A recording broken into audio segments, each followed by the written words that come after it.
Hello, everyone. My name is Charles Moser. I'm the managing partner for the Dental Science Alliance, and I am here again with another one of our rock star coaches, Dr. Emily Letran. She is the CEO and founder of Exceptional Leverage Coaching, and we are so excited to have Emily as one of our expert coaches in the Dental Science Alliance. Emily, welcome to this call. We're going to have a fun conversation today, but I just want to say welcome and thank you for being a part of our network.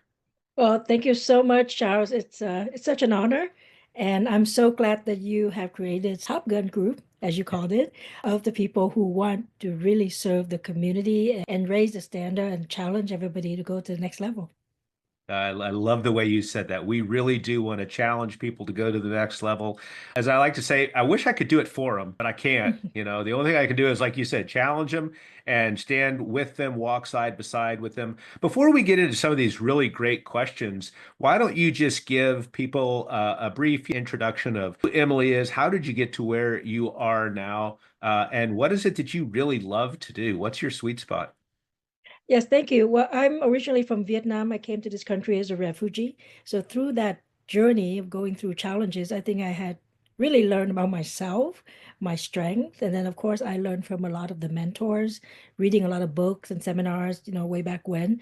So I've been very blessed. Finished UCLA Dental School, 30, going on 33 years. Easy there. Yeah, 27 years or so running multiple practices, multi-specialty group practices. And now I have the absolute honor and the most fun practicing with my daughter, who graduated exactly 30 years after mom. So I think my sweet spot is really how to run a successful practice for a long time. If you have your goal as keeping a patient for 26 years, which is kind of one of my tagline, I'm your coach. I'm the person who can help you look at everything from your personal life to your business life and how you empower the people who work with you to help you to that particular goal. That's amazing. Creating the legacy practice, really. We've got a few questions here that we want to get to that I know that people want to hear the answers to. And the first one is super common. You and I both get it. And the question is, how do I get my team to do the things that I want them to do?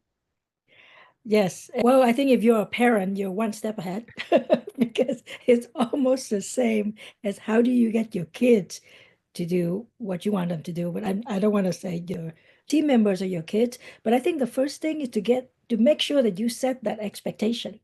Do they even know what you want? A lot of time the doctors would say, I'm really clear, this is the goal for the month, and et cetera, et cetera. And then you talk to the team and they are clueless. They just go day by day, right? Today we're gonna do this, tomorrow we're gonna do that. What is the goal for the whole team? What are the expectation?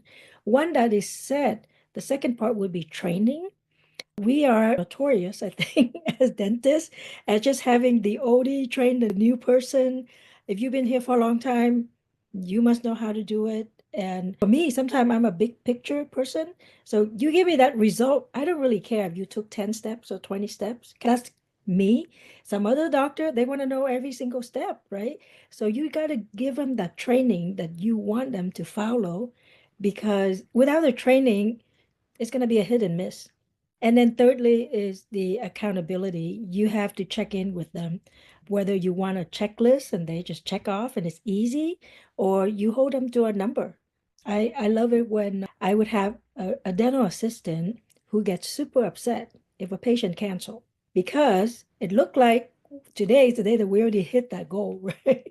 And then all the rest of the month is going to be part of the bonus.